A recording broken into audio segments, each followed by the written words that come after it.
What is up, everybody? It is Cody with Blood Money MMA Bets, and I am back with a new year, new full card breakdown for UFC Vegas 67 Imavov versus Gastelum.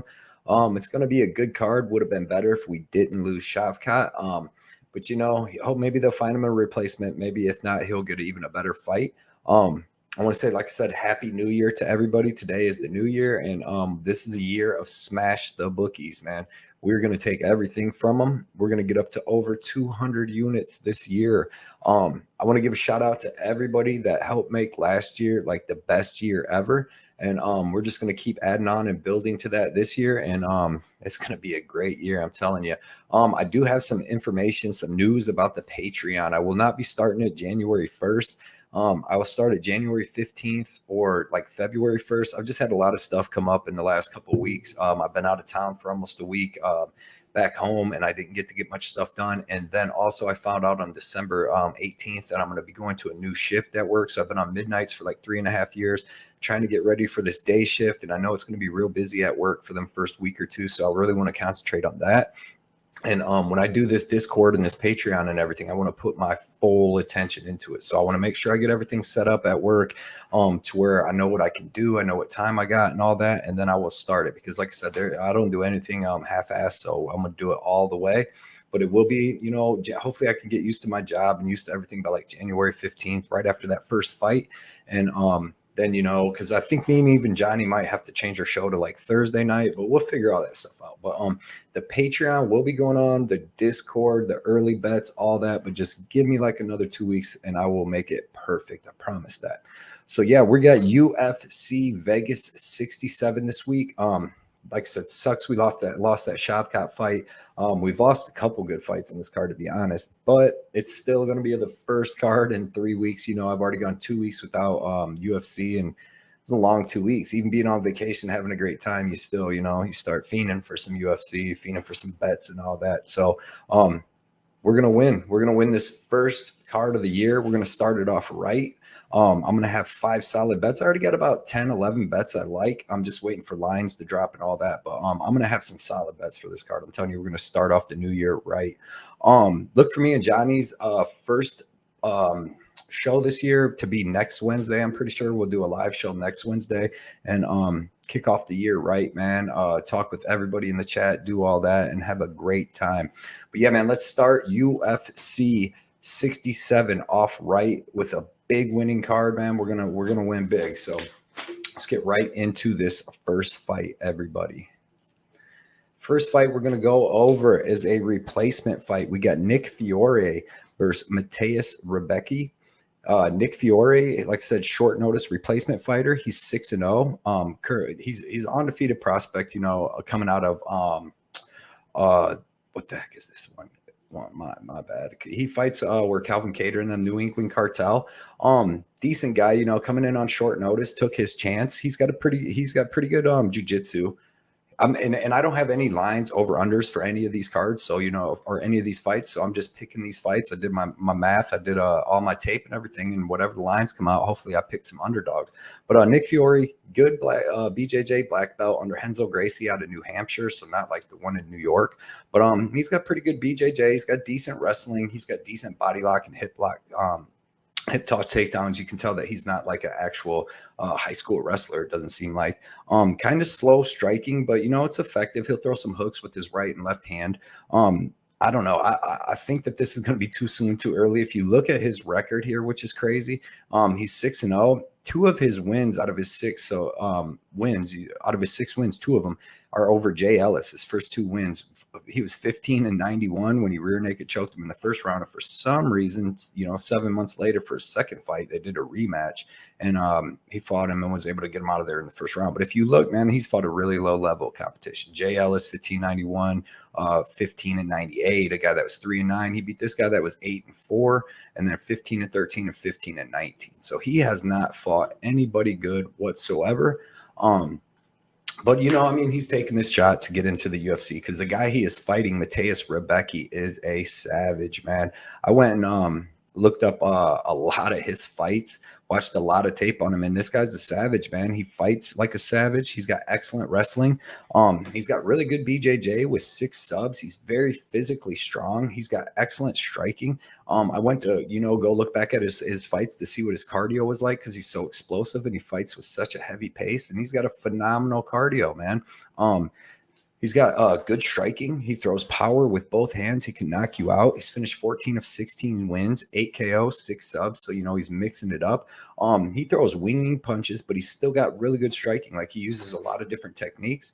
Wrestling, phenomenal. Boxing's phenomenal. Jiu-jitsu's phenomenal. He's very, very, very strong. He's small for the division. He's 5'7" for lightweight. He's 5'7" with the 68-inch reach, as you see there, or 66-inch reach, which is small, but he makes it work because he crashes the pocket and he gets in there quick. You see, man, the Contender Series win, he didn't even really have the rear naked choke fully hooked in. That guy kind of tapped out, but he's got really good wins throughout his whole career. He's a 2-division champion, or he's been the champion over at this FEN and for a long time.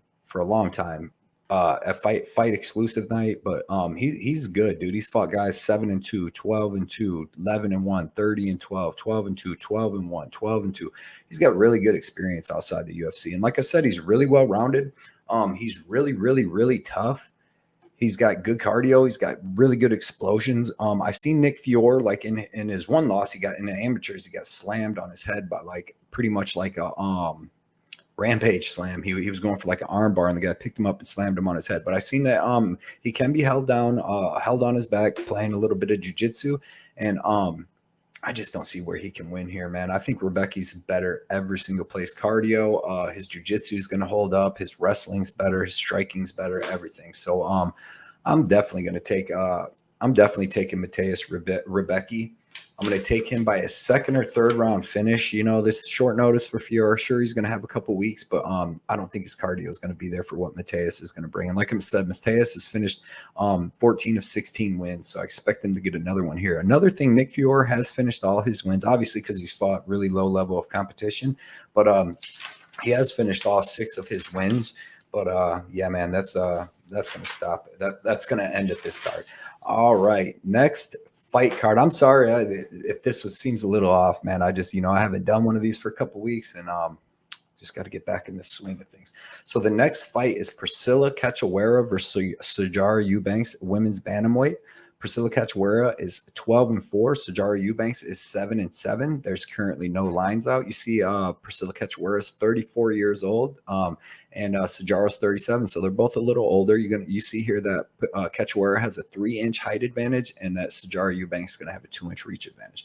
Priscila Cachoeira, man, this girl, it's kind of hard to read her. What's really not hard to read her? She has decent striking with really good power, and she can take a really good punch. She has good power in both hands, excellent uppercut, but she doesn't have any good grappling. She can be taken down, she can be held down, she can be controlled. But girls that can't do that to her, like Ariana Lipsky, Jean Young Kim, Gina Mazzani, Shanna Dobson, them kind of girls, they get beat up by her and they get finished. You see, she's finished 3 out of her last 4 wins, but all her losses right here, Valentina Shevchenko took her down and beat her up. Molly McCann actually took her down in that fight. Luana Carolina took her down in that fight. That's the way to beat her. You got to take her down. Jillian Robertson took her down, controlled her the whole first round. Well, about 2.5 minutes of the first round, and then got that finish right 1 second before the end of the first. And that was when Cachoeira started raking at her eyes and stuff. But yeah, man, she's a meat and potatoes fighter. Good striking, good power, comes forward. Zombie girl, she's going to take a beating and then to give you a beating, and she has really, really, really good power in her hands. But she's fighting Sijara Eubanks, man, and this is at 135. So it's more of Sijara's natural weight class. Priscila Cachoeira has been fighting at 125 her whole career, but she wasn't really making weight. And then her last fight with Ariana Lipsky, they actually agreed to the catch weight at 135. So I think she just likes it there. But Sijara Eubanks is a really good fighter, man. She's got she's got good striking, good boxing, decent kicks. She's got really good wrestling, really good BJJ, really good top game. She's got good submissions, good ground and pound. She doesn't really finish girls. I mean, she ground and pounded Elise Reed out on short notice, but she's a weight class down or two. But other than that, you see she goes to a lot of decisions. But She's very, very, very tough. She's very well rounded. She's got good wrestling, good striking, and very good jujitsu. And I think that she's going to have enough to beat Priscila Cachoeira. And I'm a Cachoeira fan, man. I've been watching I've been betting on Cachoeira. I told everybody to bet Cachoeira against Lipski. But I just think that this is a bad matchup for her, man. Sijara Eubanks does have the wrestling. I think she has the cardio to hold up to. At least all she has to do is get one takedown per round, and she'll be able to control it. So I really do have faith in Sijara Eubanks here. I don't know what the line is on this fight. I don't know what the over underline is or any of that, but I am going to take Sijara Eubanks. I do think that she's able to out grapple her for them 3 rounds. I don't think that she gets a finish on Cachoeira, but she may be able to. She may be able to ground and pound her out. But I definitely in this spot like Sijara Eubanks. So I can't wait to see what the line comes out on that. I know like on Tapology, a lot of people down here are picking Cachoeira. Where was it? Right there, 78 to 22%. But I don't agree with that. Let's see here. Next fight I have is Mateus Mendonca versus Javid Basharat, and they moved this fight somewhere way around. 1 second. Right here. This is in the men's bantamweight division. We got Mateus, who is 10-0. Javid Basharat, who is 13-0. So it's a battle of 2 undefeated prospects, man. And this is going to be a really, really, really good fight. You see here, Mateus, man, 10-0, fighting out of Brazil. He's good. He's got really good striking. You've seen him on the Contender Series get this, what was it, right cross, the hammer first knockout in 48 seconds. He had a good fight. I watched this fight with Pedro Norby, who's a pretty good professional, been around a long time, and he was able to get that decision. He had a tough fight there, went to decision, but the rest of them, other than 2 other decisions, he's been knocking dudes out quick in that first round. That's what he does. Usually knocks guys out quicker. He'll slow down a little bit. It's not like he gasses out, but he'll slow down a little bit because he does go hard and he's very explosive. But he's only a 23-year-old kid, man. But good left hand, good hooks, very close. He's got that. He's fighting out of shoot box. You see here, shoot box. He's got that shoot box style where he's coming forward with that aggression, throwing a lot of kicks, throwing a lot of good straight punches. He's got good submissions, but he's lacking in the wrestling department, man. I've seen a couple times, like with even with Norby, Nobre trying to get him down. His wrestling didn't look all that great. He can get sloppy with some of his shots and exchanges, leave himself open to be hit himself. And but he, just like these other Brazilians, like a lot of the girls, these young girls we've been seeing lately, he could have made a lot of improvements. He's only 23 years old. I don't like that he's only fought, you see here, he's only fought 1 time in almost 2.5 years. He seems pretty hittable, and he did slow down in the 3rd round in that Pedro Norby fight. But other than that, man, this kid looks like he's a good kid. He's super aggressive, got finishes, submissions, and striking. But he is going against a savage, man. Javid Basharat, I really like this kid. Super well-rounded. He's fought 2 times in the UFC against 2 UFC veterans that are very good, and Trevin Jones and Tony Gravely. And he was able to win clear decisions against both them guys, which is pretty high in my eyes because both them guys are really good. He had that win on the Contender Series, but I wasn't really impressed with that guy, even though he's 16-0 out of Israel. I just wasn't that impressed with him, but I did like his win over this Alexander. I'm not even going to try his last name, but that Darce choke, because that guy's actually pretty good, man. And he was able to get that Darce choke on him and put him out of there. But I like Javid Basharat. I like his forward pressure. He comes forward. He uses his striking to kind of put a pace on you and back you down. He's tall, long kickboxing. He's got really good takedown defense. He's got really good takedowns himself. He's got really good jiu-jitsu, excellent ground and pound, excellent submissions, really nice front kicks to the body and the face. And another thing I really like about Basharat is he works the body with spinning kicks to the body, body shots, punches, just straight body kicks, man. I really like that. And that'll pay dividends for him. And I think it will be in this fight too, man. He's super tough, never been finished. I'm going to take Javid Basharat, man. I'm going to take him by 2nd round. Second. I'll take him by 2nd or 3rd round finish. I want to see what the over underlines at. He's finished 9 out of his 12 wins. So I think he does get the finish here. But man, this is going to be a really good fight. But like I said, I'm really high on Javid Basharat, man. 27 years old. I see this kid moving up the rankings and being, by the time he's 29, he could be in the top 5 for real. So great fight. I cannot wait to see that fight. Next fight is in the men's featherweight division. We have the return of Jimmy Flick versus Charles Johnson. Charles Johnson coming back on short notice after just fighting Master Z as Zagauskas. Jimmy Flick, man, 16-5, 32 years old, 5'7" with a 70.5-inch reach. Charles Johnson's 12-3, 32 years old, 5'9" with a 70-inch reach. So you see Charles Johnson's going to have 2 inches of height and a negative 0.5 reach. But yeah, man, Jimmy Flick, this guy's fought a lot in the amateur scene, 16-5 record. He's got excellent submissions. He's very opportunistic. I see this guy like a Derek Minner, the way he fights, because he's really killer be killed. He's finished every single fight that I know about except his first pro fight, all by submission. I believe that I think that they're all submissions. You see he had that flying triangle choke over Cody Durden. He had that nice win on the Contender Series. But his striking's okay. It's serviceable, but you can see he really don't want to strike. He really wants to grapple you, take you down, and choke you out. Now, the problem with that is he's really good at that. But when he can't get that, when he can't get you down, when he can't just submit you and you can get through that and get back up, he gets finished, man. He's really legit killer be killed. He's finished 15 of his 16 wins, and he has been finished in all of his actual MMA fights, losses, punches, knees, punches, ground and pound, punches. Like I said, man, he's a killer be killed guy. He wants to come out right away, be able to take you down and submit you. And really, he beats all the lower level guys. But every time he stepped up in competition, even against like a Ray Rodriguez, but Chris Gutierrez, Levi Moles, all these guys, man, he gets finished. So he can beat the lower level guys, but he is not beating the higher level guys. And even though I'm not that high on Charles Johnson, he's a higher level guy than the lower level guys that Jimmy Flick's been fighting. First off, he's never been finished. He's never been finished, pros or amateurs, nothing. He's got a lot of fights. He's well-rounded. You've seen if he didn't get finished in 3 rounds against Makiev, I highly doubt that he's going to get finished by Jimmy Flick. Good takedown defense, good takedowns himself. Very long kickboxing. He's long and rangy, man. He throws a lot of volume. You've seen that's probably what got him that win against Zagauskas. I didn't really think he won, but still put up a good fight because Zagauskas is really tough. I mean, Zagauskas would smoke Jimmy Flick too. But yeah, man, good tall, long kickboxing. Pretty good takedown defense, good get up game, stay safe. He showed good jiu-jitsu.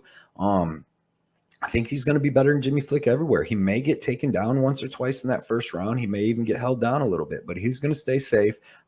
He's going to stay safe, and every time he gets up, he's going to be putting a beat on Jimmy Flick. And I see this fight kind of going like Jimmy Flick's fight with Ray Rodriguez. If you watch that, the first round, Jimmy Flick takes him down a couple times, tries to work some submissions, some arm triangles and stuff. And Ray Rodriguez survived it, man, and then ended up throwing a beating on him, knocked him out pretty much cold in that second round when Jimmy Flick came out completely gassed in that second round. And that was only a couple years ago. Yeah, man, I'm all over Charles Johnson here. I don't know what the line's going to be, but I like Charles Johnson. I'm going to like the under in this fight probably because, it's either going to be Jimmy Flick gets that first round submission or Charles Johnson finishes him in the second or third. And there's really no other way. I mean, Jimmy Flick finished all of his opponents but one, been finished by all of them. Charles Johnson's never been finished, and I see that staying true this fight too. So give me Charles Johnson and give me him a second or a third round TKO. And I can't wait to see what these lines look like. It's going to be a good fight to bet on. Next fight is in the men's middleweight division. We got Abdul Razak Alhassan versus Claudio Ribero, and this is going to be a banger. Both of these dudes, each one's finished all their fights, man. These dudes are KO machines. Abdul, he's 11-5. He's 1-4 in his last 5 fights, but he's been fighting some of the toughest people in the world. He's 37 years old. And he's only 5'10 with the 73-inch reach. Claudio, man, this dude is a savage, dude. 30 years old. He's 185 pounder, but he's 6'1 with that 77-inch reach. So he's going to have 3 inches of height and 4 inches of reach, which should be big in this fight, man. These dudes are going to be throwing bombs. Abdul Razak Alhassan, you know him, man. He's a judo black belt. He doesn't really use it. He really uses his judo to keep the fight standing more. Crazy power in his hands, man. He's got a good head kick. He head kicked Alessio Di Chirico out cold. But you see, man, he's a first round finisher. If you go back 25 seconds, 1 minute and 30 seconds, 47 seconds, all of his wins are in the first round. He's finishing guys in the first round. He's only been finished one time. That was at straight right by Chaos in 30 seconds. But, he hasn't been really fighting the knockout dudes lately, Jacob Malkoun and Di Chirico and that. So, I don't see him getting knocked out by them kind of guys. But he's a good, well-rounded fighter, man. He had some of his career stolen from rape allegations and stuff. But KO power with his head kick, KO power in both hands, all of his finishes in the first round. And I see this being a stand-up fight because that's exactly what Claudio Ribero wants to do. Ribero. This dude's a finisher too. Finished all of his fights, all of them in the first and second round, except right here he went to the fifth round with this Albuquerque dude.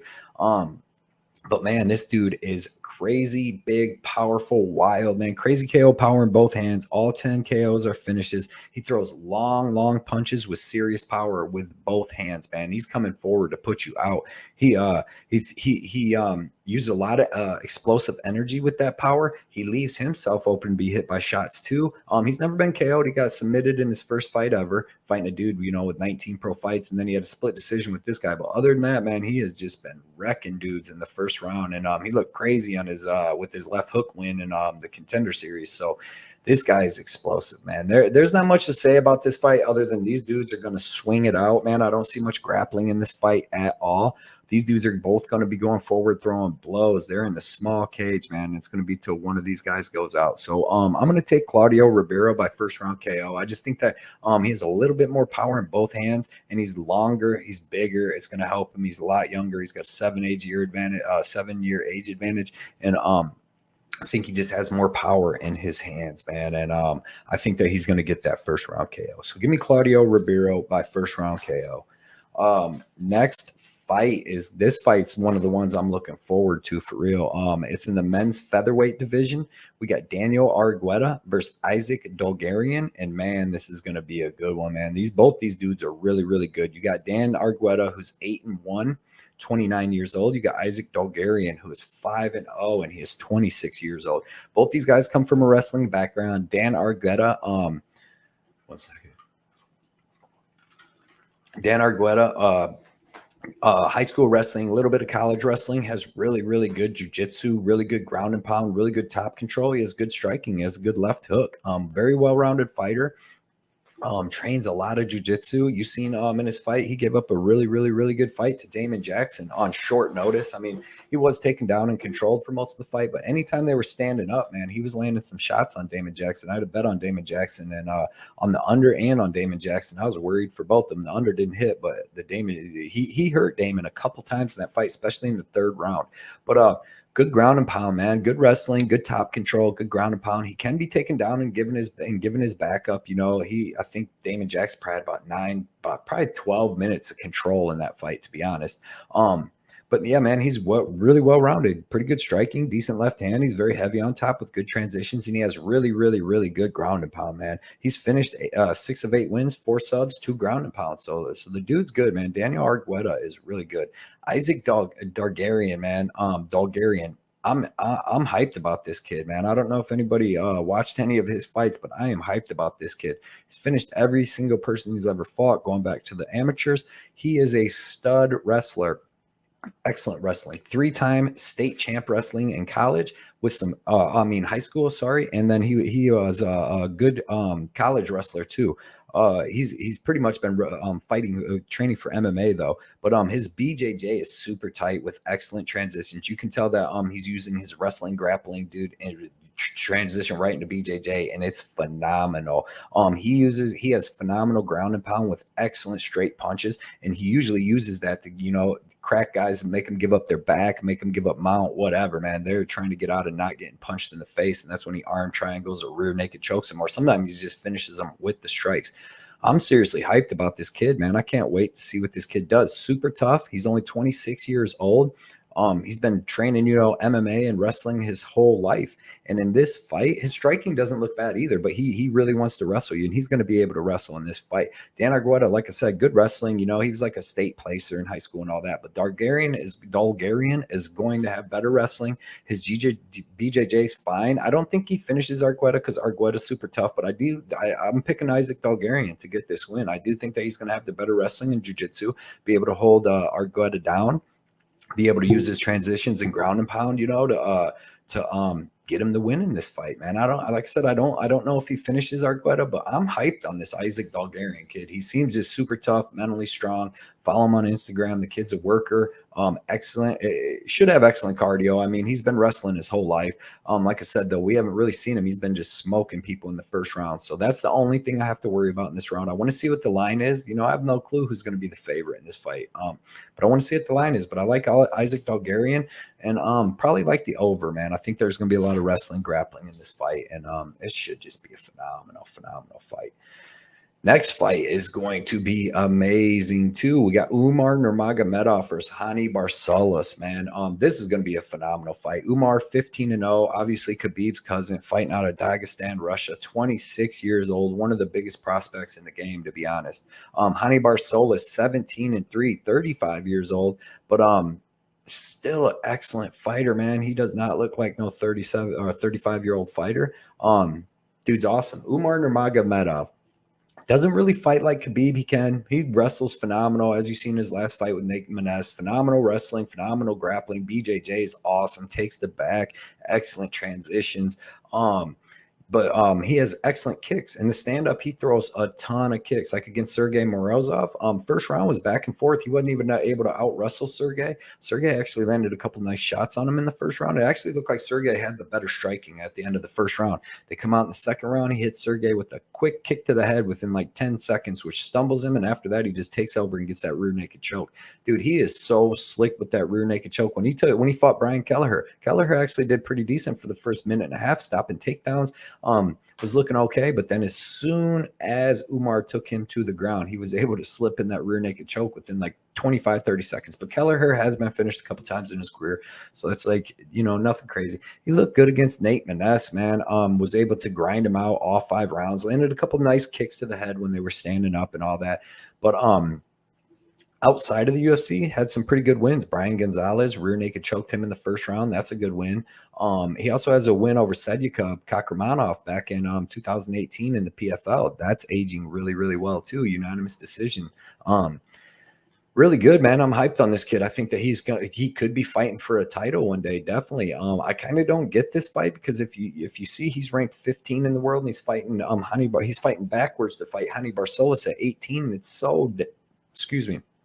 It's so dangerous to do this, man. Hani Barcelos is so underrated and so good, man. He just, wasn't fighting the top guys when he first came into the UFC, but he was beating them up, man. I wish he would have moved up the rankings a little faster with his age.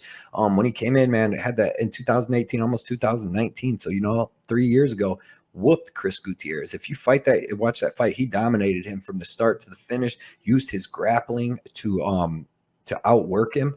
And get that finish in the second round. Hani Barcelos has phenomenal wrestling. He's like a national champion wrestler in Brazil. He's also got high-level black belt jiu-jitsu. If you see down here, his dad right here, let's see. He's the son of Lararte Barcelos, a 7th-degree BJJ Coral belt, who trained him. He's trained him his whole life, man. Hani has phenomenal wrestling, phenomenal BJJ. So, I don't know if Umar is going to be able to out-wrestle him. This might stay more of a standing fight. Then in that standing fight, Hani Barcelos definitely has better boxing, man. Hani Barcelos has good boxing with good power. You've seen him drop a lot of people. You've seen him finish people. His uppercut's phenomenal. He's a really, really, really good striker. Umar, like I said, more kicks. So it's going to be like the kicker versus the striker versus the boxer. But it's weird because, like I said, I don't know if Umar is going to be able to out-wrestle and out-grapple. I know he's not rear naked choking Hani Barcelos. I'm really high on Hani Barcelos, but I'm a little bit even higher on Umar Nurmagomedov. Barcelos actually has a win over Said Nurmagomedov, too. That's aging really well. He wasn't really taking Said down, but he was able to take his back a couple times. Standing. And then his other wins, I thought he beat Timur Valiev. Honestly, I thought he won the first round and he should have 10-8'd him in the second round. He almost finished him 3 times. Victor Henry fought him on short notice, and it was just a different fight for him, and he got beat in that fight, but we all thought Victor Henry, man, he cost us a lot of money with that fight.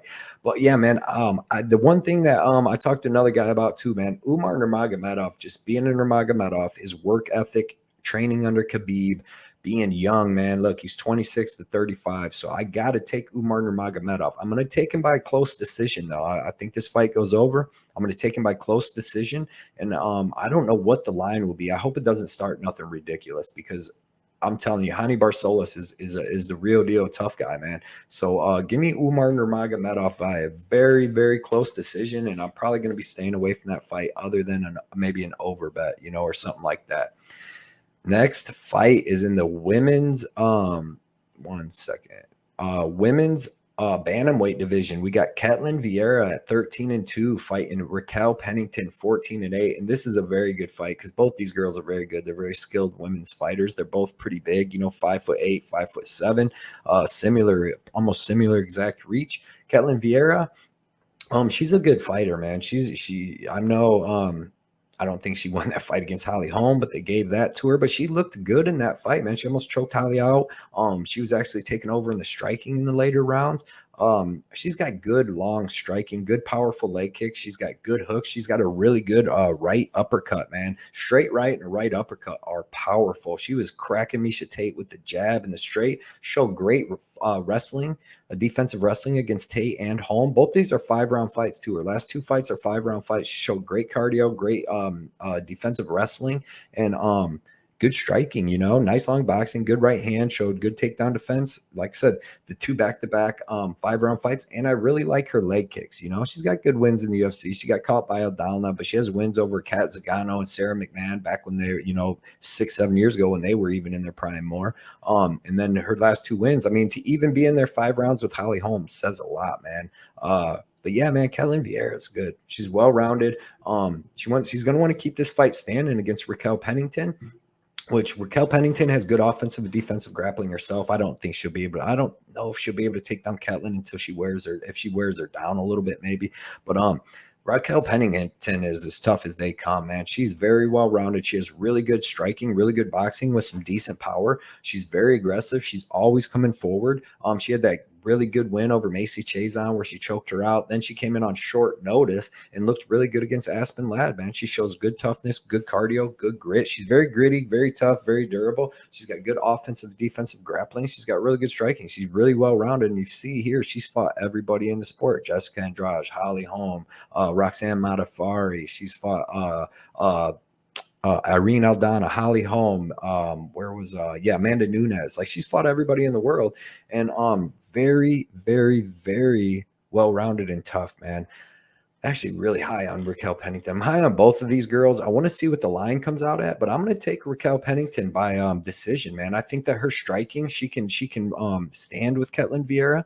I think that she's going to be able to hold Ketlen Vieira against the cage, having the same size and strength, you know what I mean? But I'm not going to be betting on this women's fight. This is going to be a very, very, very close fight, very dirty fight, no finishes for sure. But give me Raquel Pennington by close decision, just because I think that she can land more of the clinch control time up against the cage. But other than that, it's going to be a phenomenal fight, man. It's going to show a lot too. One of these girls is working towards a title fight, so I'm surprised it's kind of that low on the card. That could have been even though, we don't like girl main events too much, that could have been a main event fight, 5-rounder for sure. Oh man, next fight in the men's 125-pound division. Get ready for some energy, some high energy, and really good technical fighting, man. We got Allan Nascimento, who is 19-6, fighting Carlos Hernandez, who is 8-1. Allan Nascimento, shoot box trains with Charles Oliveira and all them boys there. Excellent BJJ, man. He's 19-6. He's got 8 subs at least. There's some fights where we don't know what happened to them, but back here. But I'm gonna assume that he subbed them people because them guys are low-level guys. But at least 8 subs. He's got really good wrestling. He's got really good scrambles. He's got really good tight control or top control where he's really heavy on top. When he gets on top of you, he's not submission over position. He's going to put his head straight on your chest, hold you down, take the air out of you. His last win against Jake Hadley is aging really well because he dominated Jake all 3 rounds. And Jake Hadley's got excellent striking, excellent jiu-jitsu, and good wrestling. And he dominated him everywhere in that fight, man. I thought he beat Tagir. That was a really close, weird scramble fight, but I thought he beat Tagir. And Paiva. You know what I mean? This dude, look at his last 3 losses are split decisions. His last 3 losses are split decisions versus Montoya, Paiva, and Tagir. But man, I really like him. He's got good cardio, excellent wrestling, excellent jiu-jitsu. He's tall and long. They're both 5'8", but he's 69.5-inch reach. He has 2.5-inch reach. He's fought some good guys inside and outside the UFC. Russian, a lot of Russian guys, 16-4, 10-3. I just like it, man. I think his striking's good. He's got some good shoot box kicks, and he's aggressive when he's coming forward, using them kicks and all that to set up his wrestling and his jiu-jitsu. Carlos Hernandez, on the other hand, he's good. He's got good boxing. He's a Golden Glove boxer. He's got good technical boxing. He keeps it nice and tight. He's not throwing wide winging punches. He keeps it nice and tight. You see here, in his amateurs, he got a win over Charles Johnson back in the day. He had a ton of amateur fights. If you see that, he was 13-2 as an amateur, which is pretty good. And then his only loss was his pro debut. But yeah, man, he's got good tight boxing. He's got decent leg kicks. He's got pretty good wrestling. It's like okay, and he's got good defensive wrestling. He looked pretty good in the Victor Altamirano fight. I thought he lost that too. His last two fights are split decisions, but he's got good head movement and good striking defense. Seems to have decent takedown defense. He has a sneaky head kick too. That's pretty fast. He hit Altamirano with that. Kind of hurt him for a second in that fight, but he's just not really dangerous. There's not really anywhere where he's dangerous. That's why he's fighting to decisions in these close split decisions, because it's kind of like tit for tat. Like he'll land a nice little strike, one back, grappling, exchanges and all that, but he's not really dangerous and he's not dominant in any area of the fight. So I think that Allan Nascimento is going to be able to work his wrestling, work his jiu-jitsu, and I expect him to get a decision. I don't think that he finishes Hernandez, and it could be kind of close decision because Hernandez has, like I said, decent takedown defense, but if you're able to beat Jake Hadley, you're going to beat Carlos Hernandez. So I can't wait to see what the line is on this fight, but give me Allan Nascimento by decision, using in that grappling and that jiu-jitsu, man. And just super talented dude. Next fight is in the men's featherweight division, and this is going to be a banger. We got Dan Ige versus Damon Jackson.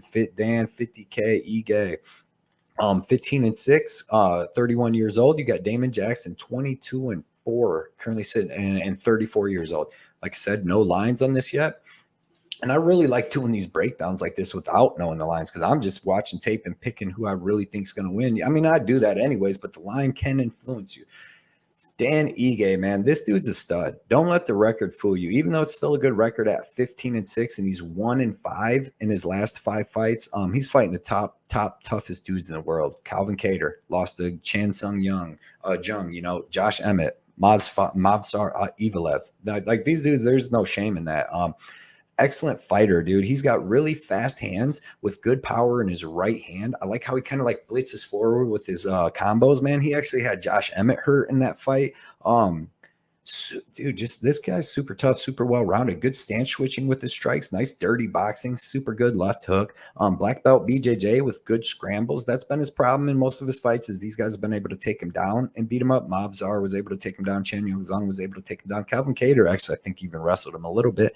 But he's just well-rounded. Like I said, he's been fighting the toughest guys in the world. Kevin Aguilar, Mirsad Bektic, Edson Barbosa, Calvin Kattar, Gavin Tucker, and that's a good win too. 22 seconds in, and all these fights, super well-rounded. Like I said, the way to beat him usually is to be able to take him down and hold him down, which is tough because he's got really, really good scrambles. Like Mavsar and them guys are taking him down, holding him down, and Chen Yongzong, but dudes are on in my opinion, on a better wrestling and jiu-jitsu level. Damon Jackson's phenomenal wrestling and jiu-jitsu, don't get me wrong, but it's not like I watched a bunch of his fights and I just was not that impressed with it. Go back to his Charles Rosa fight. I was not impressed. But he was having trouble taking Charles Rosa down at all. His striking wasn't setting himself apart from Charles Rosa. You should be dominating Charles Rosa from start to finish. Looked good against Camuela Kirk. Dan Argueta, like I said, he did not look good. He was, something happened with his calf or something like that. But on short notice, all he did was basically took his back and held him down the whole time. And then looked phenomenal. Hit Pat Sabatini with that front kick to the face, wobbled him and finished him shortly after in that first round. Did not look good against Ilia Topuria, man. He was getting backed up the whole time and then just got cracked with them shots. Ilia was working that body, and that's what Dan Ige does too. He works the body. Had a good win over Mirsad Bektic on short notice when he came in, but he was getting dominated that whole fight all the way up until Mirsad gassed out like he does, and then Damon Jackson was able to reverse and get that guillotine choke. But I do like Damon Jackson, but I don't think that he has the wrestling to hold Dan Ige, to take Dan Ige down and hold him down. I think Dan Ige can actually reverse him and sweep him. I think Dan Ige has the better striking, and I think Dan Ige has more power. I think Dan Ige can hurt Damon Jackson, honestly. So I'm actually going to take Dan Ige. I'm going to take him by third round finish because he shows good cardio. Both these guys do, but I think that he can hurt Dan in that first or third round. Or I mean, hurt Damon in that first or third round and get the finish, man. I do like Damon Jackson a lot, but I don't think that he has the wrestling to beat Dan Ige. And I think Dan Ige has way better boxing and striking than Damon Jackson. So yeah, man, I'm gonna take Dan Ige. I'm gonna take Dan Ige. I think that he can finish Damon Jackson too. So Dan Ige by finish. I can't wait to see what these lines look like, man. Next fight is the co-main event, which is completely crazy. We have Punahele Soriano versus Roman Kopylov. Soriano is 9-2, 30 years old, fighting Roman Kopylov, who's 9-2, 31 years old. It's going to be a good stand-up fight, man. Punahele, you've been watching him fight. You watched his last fight, knocking out Dolce Lungambula. They had a pretty good first round, and then Lungambula, like, hurt his rib, came out in the second round, and Puna lit him up. You seen he was out grappled against Nick Maximov for that fight, and then Brendan Allen just used his size and length and pieced him up standing up, but looked great against Dusko and Oscar Piachota. But Punahele, man, KO power in both hands, pretty good offensive and defensive wrestling. He has a wrestling background. Super straight left is dangerous when he throws it straight down the middle. That's what he started hitting Dusko with to finish him. Excellent forward pressure. He's finished 8 of 9 wins with 7 KOs, man. He's super dangerous, man. He's always looking for that KO. Everything he throws is with bad intent, bad power. He's always throwing hooks. But like I said, when he straightens up that left hand, man, he is putting people out. And I think that's what he's going to need to use here. He's fighting Roman Kopylov, who's a good Russian kickboxer. He's got pretty good striking, You've seen his last fight, able to knock out Alessio Di Chirico, and he was winning that whole fight. Albert Duraev, he had his moments in that fight. He had Duraev hurt in that second round, but man, was just out grappled. Duraev was able to land the takedowns when he needed to, and was able to out grapple him a little bit. His Carl Robertson fight was terrible, man. That was his first fight in the UFC. They were exchanging low leg kicks, and then eventually, like, his leg was getting more hurt. Carl Robertson took him down and choked him out, but he's looked better since then. He looked better against Duraev, and he definitely looked better against Di Chirico. But yeah, man, he's just got powerful leg kicks, nice left hand with power. He's got good enough wrestling to keep this standing against Punahele. I don't think Punahele's going to press that issue too much. Power left body kick and a nice jab. He's got a really, really good power body kick, and Puna better watch out for that, because that's going to be his big shot in this fight, I think, over even the head kicks, hitting Puna with some body shots, slowing him down. He's finished 8 of 9 opponents with 8 KOs. So these guys are both finishers. I expect this fight to finish, man. I expect these guys to throw big hands until one lands. And I'm going to say that Puna gets the land first, man. I think that Puna hits a little bit harder and is a little bit more explosive and a little bit faster. So give me Punahele, give me him by TKO, and I'm definitely going to be looking at that under, or fight doesn't go, something like that, or Puna by KO. We'll be looking at all that stuff. Next fight is the main event of the card. We got Calvin Gastelum versus Nasruddin Imavov. Calvin Gastelum at middleweight main event fight, 5 rounds. Calvin Gastelum is 17-8, and he's 31 years old. Nasruddin Imavov is I'm sorry about that. He's 12-3, and he's 26 years old. So Imavov is 6'3". He's going to have a 6-inch height advantage, and he's going to have a 3.5-inch reach advantage, which obviously is going to definitely help him. But he's fighting a savage here. This is a little bit of a step up in competition for Nasruddin, man. It's Calvin Gastelum, great hooks, great punches, fast hands, excellent boxing. One of the toughest, most durable guys in the game. His left hand's sick. His straight left and his left hook, he's got good uppercuts, but southpaw that hits with crazy power in that left hand. I mean, that left hook, like he got Bisping with, is nuts. He's got some losses. Obviously, he's lost 5 of his last 6 fights, but look who he's fighting. Adesanya, Darren Till was not good. Jack Hermanson, Whitaker, Cannonier, Ian Highness. He's fighting Souza, Bisping, Weidman, Victor Belfort, Tim Kennedy. He's been fighting the toughest dudes, in the world for his whole career. That's why his record has some losses, but he's so tough and durable, man. Fast hands. He's really not going to throw too many leg kicks. He's not going to wrestle in this fight, but he does have good offensive and defensive wrestling. Excellent get up game. He's super durable. He'll be there all 5 rounds, no matter what. He's only been finished twice. Both were by subs. I don't see him getting subbed here. He got subbed by Wyman and Hermanson. He was beating Johnny Hendricks in 2016 when Imavov started fighting. That's how the difference in experience here. Calvin was fighting Johnny Hendricks in 2016 when Imavov was just getting started. But obviously he's took a lot of damage in that time. It hasn't really shown. It's not like he's getting dropped all the time, but he got hurt against Cannonier. He's been getting hurt in some of his fights, but he never gets finished. Israel Adesanya knocked him down like 13 times. But dude, Gastelum, man, he's just good. He's just always going to be in the fight. He's always going to be throwing punches. He's throwing with power. All 5 rounds in tons of 5-round experience. He's been fighting 5 rounds for the last 5 years. You know what I mean? Most of these fights are all 5-round fights. He's just going to have to be able to connect, put that pressure on Imavov, man. He's very small for 185. That size advantage is going to hurt him. And he hasn't been knocking people out lately. That's my only problem with Gastelum too. I don't know what happened. He used to knock people dead. Tim Kennedy, Bisbing, all these people, and now he's went to decision. You see that in 6 of his last 7 fights. So that kind of hurts here because he hasn't been finishing like he used to. But that's another thing too that's weird is Calvin Gastelum's only 31 years old. It seems like he's been, should be like 37 the amount of times he's fought and how long he's been in the UFC. But he's only 31 years old. Nasruddin Imavov, man, I've been super impressed with him. I wasn't super impressed in the Phil Hawes fight. He didn't show no urgency to get off the fence. He was just held against the fence for the majority of the fight. It wasn't really even taken down too much.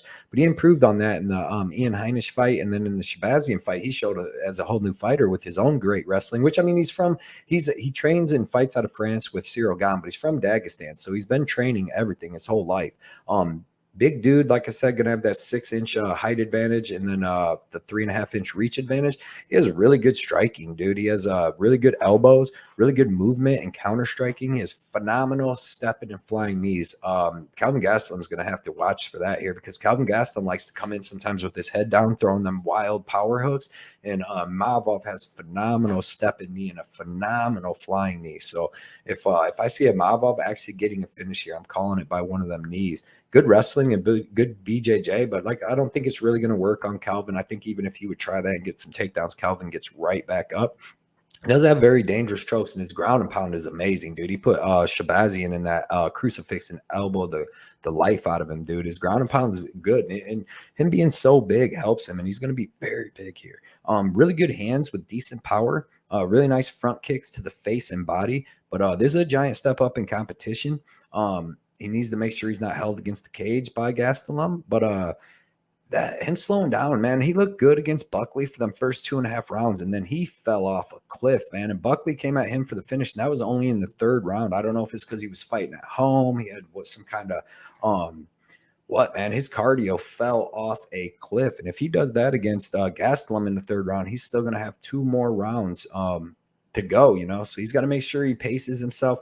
I'm going to take him, Nasruddin Imavov, bigger, younger guy. I think he's more well-rounded. He's definitely more suited for 185. Calvin Gastelum could have been a 170-pound champ if he had some dedication to his diet and stuff like that. But I'm going to take Imavov. I'm not going to be confident in it. I'm probably not going to have any bets on this fight because I got to make sure that he's got that 5-round cardio because I know Gastelum does.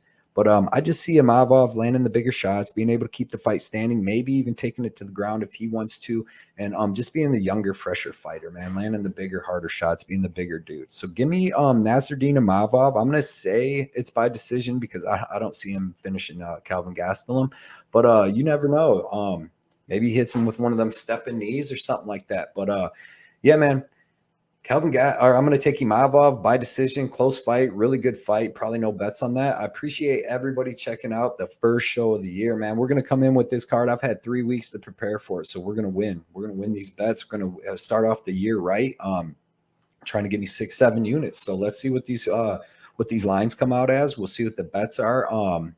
look out for all my live shows. I might even do a live show tonight and at like 8 o'clock, 9 o'clock tonight, just to talk to people about the Patreon situation and all that stuff and get some ideas too. Cause I need some ideas on the Patreon. I got to figure out, cause like everybody knows, I'm not good with technology. So I'm gonna have to figure out how to link the Discord to it. But I got most of it set up. I just like I said, I got OCD and perfectionism which I think helps with my bets, because I concentrate until I figure out what the perfect ones I want this bet a ton.